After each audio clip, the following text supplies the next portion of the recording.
Greetings everyone, I'm Hunter, and recently I've changed myself. Not anything like a diet, nothing like that. I've quite literally changed myself. My head is in my stomach's in my head, my ass is in my fucking eyeballs. I am in immense pain. But why? A new layout is supposed to be great. Going in the next step of your life, everything's supposed to be an improvement.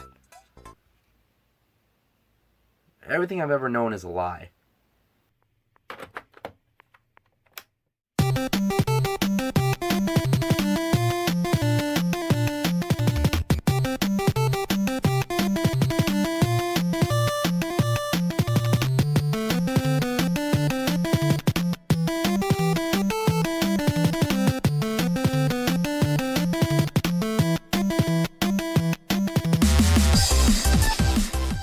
When a new console drops, what are some of the things you think about? What it's like? Does it run like ass?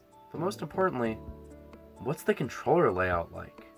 Without controllers, video games would be nothing. After all, a parasite is only good if it has a host. Controllers are the gateway to playing a video game, but the most important thing about the controller is the layout. Where the buttons are positioned, is it comfortable to hold? Will you develop arthritis from just spinning a stick? Button layouts are very important when playing a game, so today I want to go through a few different controllers and their layouts. And also, for this video, we'll only be looking at home consoles, no handhelds for this one. Where better to start than with the NES controller? Now when it comes to this controller, I have mixed feelings about it.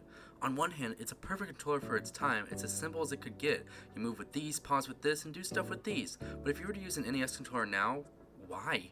I get that people want that classic feeling, but there's so many better options to use. Anyways, the layout of this controller is kind of ass. Now don't get me wrong, it works. But so does binging an ice cream on a broken heart, and eventually, it's gonna hurt. The NES controller is great for simple games, but when it comes to more advanced games like Mario 3 or Mega Man, it just doesn't work very well. You have to switch your hands into an uncomfortable position just to have the right play style. At least, that's how it's always been for me. Overall though, it's pretty good. Next up is the SNES controller, and this is nice. Much like the NES controller, this sucker has a D-pad and a start and select button. Additionally to the A and B buttons, we're now gifted the holy power of 4 whole buttons, plus left and right bumper buttons. The L and R buttons are placed perfectly so that your 2 shrivelly index fingers can be placed on them at all times. Not to mention that playing is so much more comfortable now. Instead of using 2 buttons right next to each other to do certain things, there is now a button on top and on bottom that is most commonly used, and this feels great.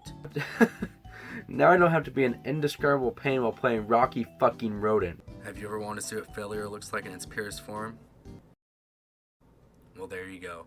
This is the Virtual Boy's controller, Nintendo's little failed mishap, and the controller looks just as bad as the console. Now, I've never personally used this controller, so I can't say for certain, but reports say that this shit looks awful. First of all, the handles look really flimsy, and also the battery pack looks like a huge inconvenience. What's with the 2 D-pads? One wasn't enough? And why are the select start A and B buttons on separate sides of each other? I can't imagine that works too well. Next up is... oh no. The N64 controller. Now, don't get me wrong. I love the N64 with all my heart. But when Nintendo made this, what was on their minds? This luggy, suggy piece of garbage. This controller is about as bad as Mario Kart Wii. But not as bad, because nothing's as bad as Mario Kart Wii. Ugh. Now before I get to the meat and potatoes of this thing, the, controller layout, I gotta get to something more important. How the hell do you hold this thing? Like this? Like this?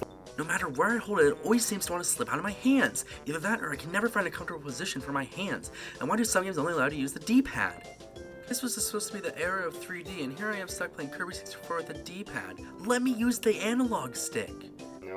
When it comes to the actual layout, get ready to be switching up a lot, because you're going to be holding it like this for some games, you're going to be holding it like this for some games. You don't know what to fucking expect. This is just so uncomfortable to hold. If you're trying to move with the A and B buttons and the analog stick and use the C buttons, good luck.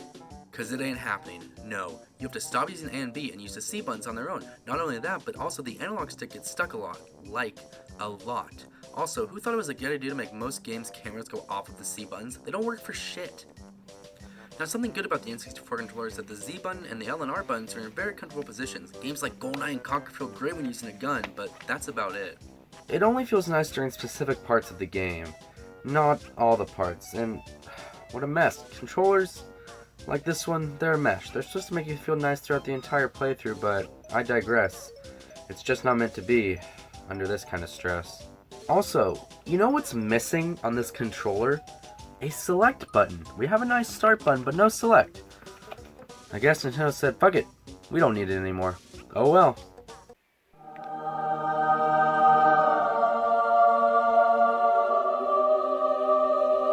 Oh no, God is here.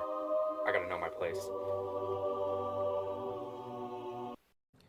This controller is insanely comfortable to hold. The grips are placed in a perfect position where you're able to press all the buttons comfortably. This controller reaches out to its SNES predecessor with its main 4 buttons, putting the A, B, X, and Y buttons in a sort of circle motion, making them extremely easy to use. This controller is so satisfying. The L and R buttons have such a nice click to them. On top of the L and R buttons, we now have a Z button, which again is very, very satisfying to click. We of course have the start button, perfect, but man oh man, the analog stick is so nice to use. The analog stick has these little notches within them that makes them do a little click when going in each direction, and man, it feels nice. Another new thing, the C stick, a yellow analog stick that's the biggest upgrade ever seen from going to the N64 C buttons to this. You know, it's been proven by scientists that this is the ideal body shape. Take notes, Keto Crazy. And with that, the only complaint I can really think of is the D-pad, it's a bit stiff. And much like how I was just faced by God, I'm now faced by a demon. A piece of shit. An insane zombie power from hell, you might even say. The Wii Remote. Now this thing, it isn't as bad as the N64 controller, but man, it's strange. First of all, there are 2 ways you can hold this thing, either upwards or sideways. When holding upwards, you will most likely be using the A button, B button, and the pointer. Now holding it like this, it's actually a decent controller. The pointer is very responsive and the A and B buttons feel nice. But when it comes to games where you have to flip it sideways, it's like, well, it's kind of like biting into a pizza roll. You know you're about to face the consequences, you know it's going to hurt, but you do it anyways. When held this way, the Wii Remote, it becomes a shit show. You will now be relying on the D-pad and the 1 and 2 buttons.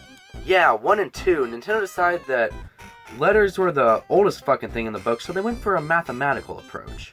I haven't even beat Donkey Kong Jr. Math. How am I supposed to even use this thing? I mean, it's so aggravating. When you use the D-pad, you just press in and it's like, it's gonna leave these little holes on your fingers, it hurts. You press the A button, it's not satisfying at all. You press minus and start, it's like, minus and start, why are we fucking using math? Use the home button, okay, that's reasonable, it takes you home. 1 and 2, more math, I don't need that, I'm supposed to be playing games for fun. I'm not playing Donkey Kong Jr. Math. I've run out of jokes. Kerbo, help me out.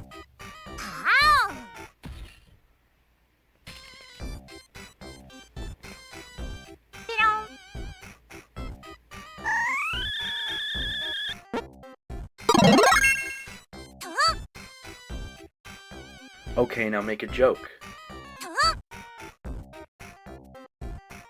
What? Ouch. So I know what you're thinking. The video's almost over and Hunter hasn't even covered the Switch or the Wii U. Well, that's because I consider those to be half portable, half home consoles, so those could cover in a future video. But, if you'll excuse me, I gotta get back to playing Kirby 64 on a fucking D-pad!